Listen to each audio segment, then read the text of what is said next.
Up next is a keynote address by Mr. R.C. Bhargava, Chairman, Maruti Suzuki India Limited. Welcome, Mr. Bhargava. Please take over.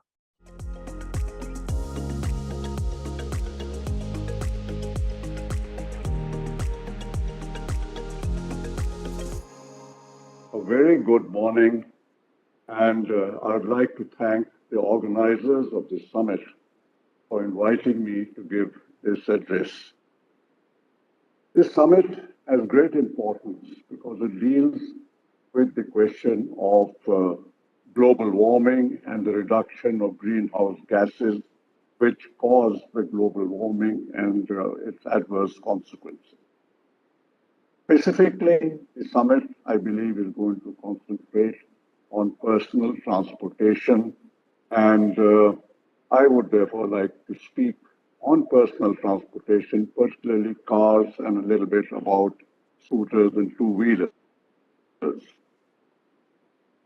It is generally thought that the transportation sector is a very big contributor to greenhouse gases and pollution, and that electric vehicles are the long-term solution to this problem. Let me first talk about the transportation sector itself. In Europe, the transportation sector contributes 29% of the total greenhouse gases. Cars contribute over half of this at 15%.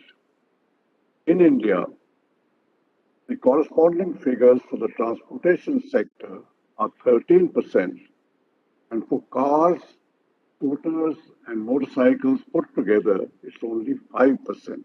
So we are 1/3 of Europe. Cars itself would be about 2% of the total greenhouse gases. This has some relevance to what we are trying to do in this sector. I believe that each country has necessarily to determine its strategies and its programs for reducing greenhouse gases in the context of the circumstances prevailing in that country, its resources, its economy, and such relevant factors. Now, in particular, I want to emphasize that India is very different from Europe and other Western countries, including the USA. If we just adopt whatever strategies they are following broadly, in a sense, I don't think we will be doing justice to what we need to do in India. Let me highlight some of the big differences which exist between the Western countries and India. Per capita incomes in India are about 5% of those in Europe and 3% of those in the United States.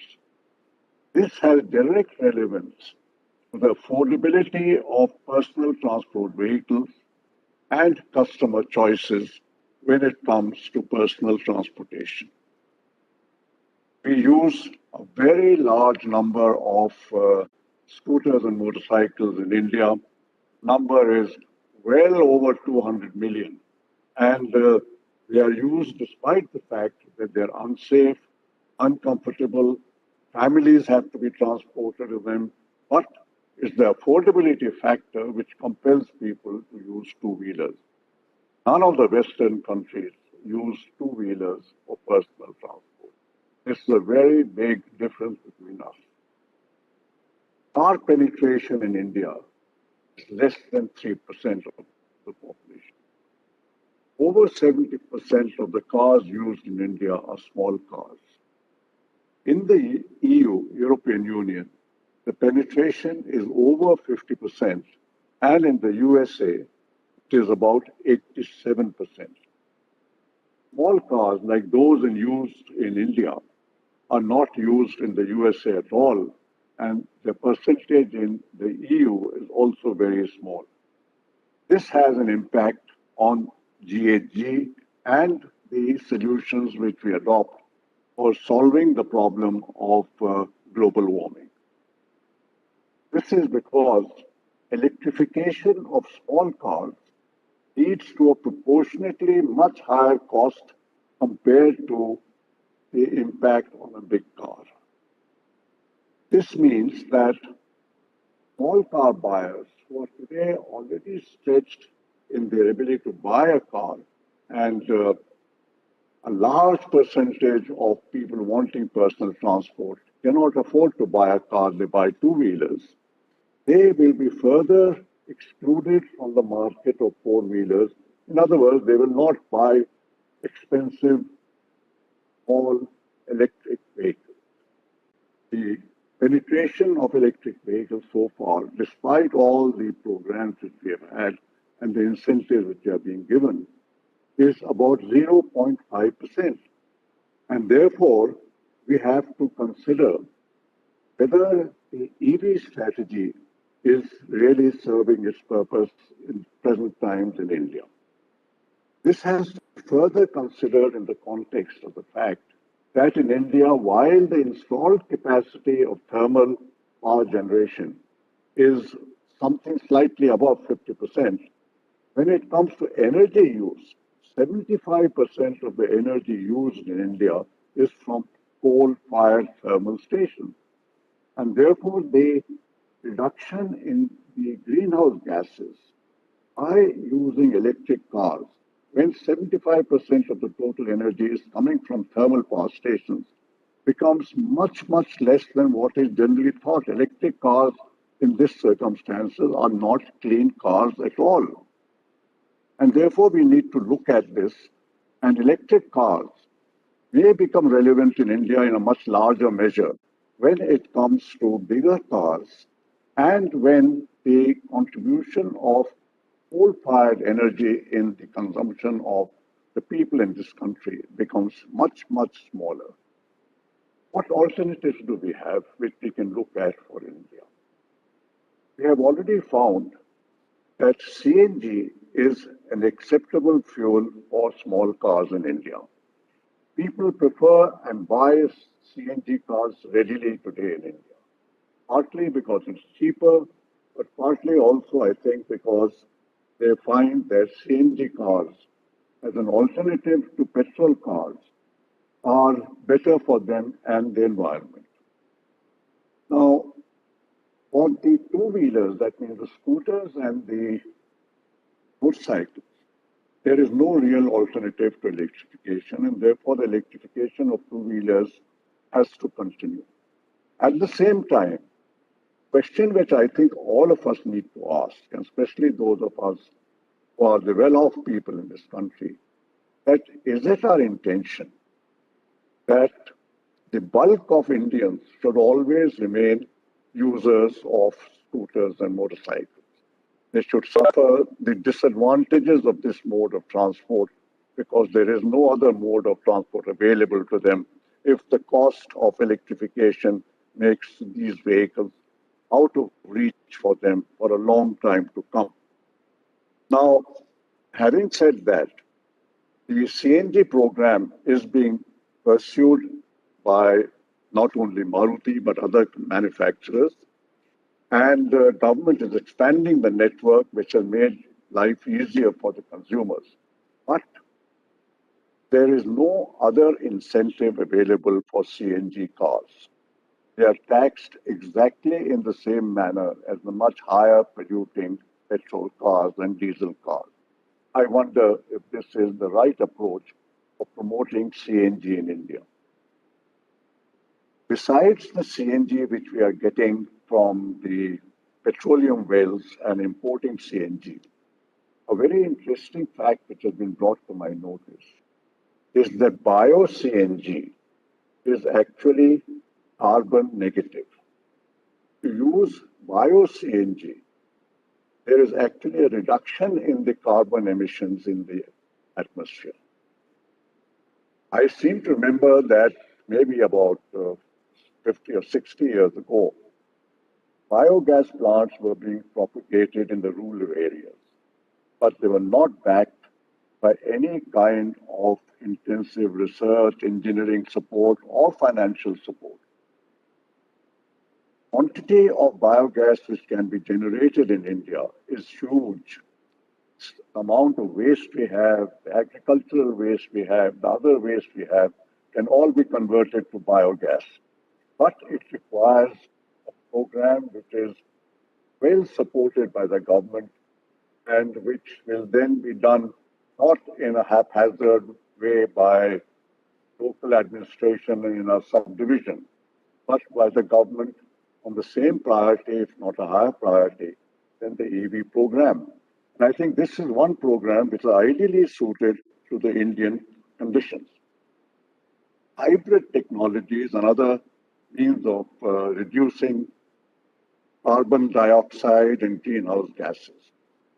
The carbon CO2 reduction by hybrid technology is about 30%. But here again, there is no incentive to promote the use of CNG in the country. What I'm trying to say is that the electrification of vehicles in India is going to move slowly, and its impact on the reduction of greenhouse gases is going to be small because of the composition of the energy use in this country. And this is going to be the situation at least for the next 20 years, perhaps. In this period, we need to use other means of reducing greenhouse gases. And this includes the use of CNG, bio-CNG, ethanol, and hybrid technology. Government needs to look at all these alternative forms of energy which are especially applicable to in India.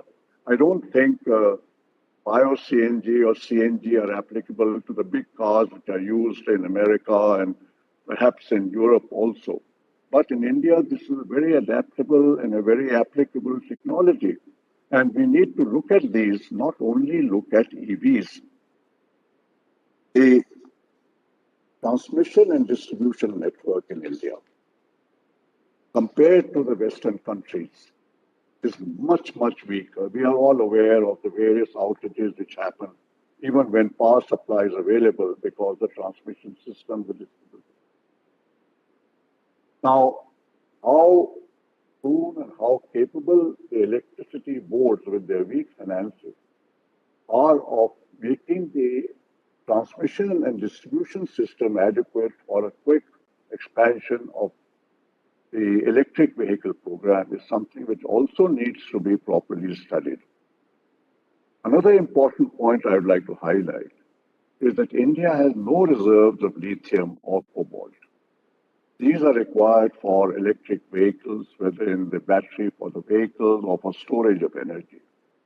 The strategic and economic long-term impact of importing these materials in large quantities to support all our energy needs to be seen.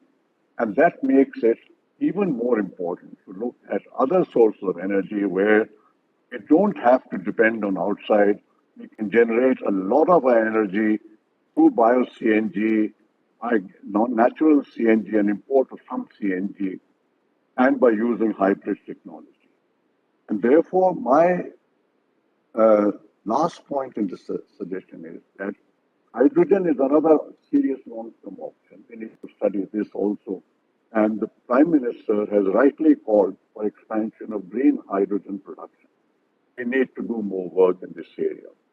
But overall, I would submit for consideration of this August summit that electric vehicle technology in Indian conditions is not likely to give us the kind of results we want, let's say, in the next 10 to 15 years. We need to, but the importance of reducing greenhouse gases and CO2 cannot be denied. We need to work in that area. We have options for reducing CO2 and other greenhouse gases in the short term and at low cost. We have to use our own resources and our own technologies, which will be different from what is prevailing in the Western countries. I know working on bio-CNG does not have the glamour which is associated with doing work in a lab on electrification. But the needs of the Indian economy are different. We need to work out our own solutions suited to our own resources, our own conditions, and not just think that what is being done in the Western countries will work equally well here. Our per capita incomes, our poverty will not enable us to do it. We will not get the results we want. Therefore, this summit and other summits should not only look at EVs, but they should start looking at other options in India and realistically assess what will give best results in our country. Thank you very much, and thank you for the patience of listening to me.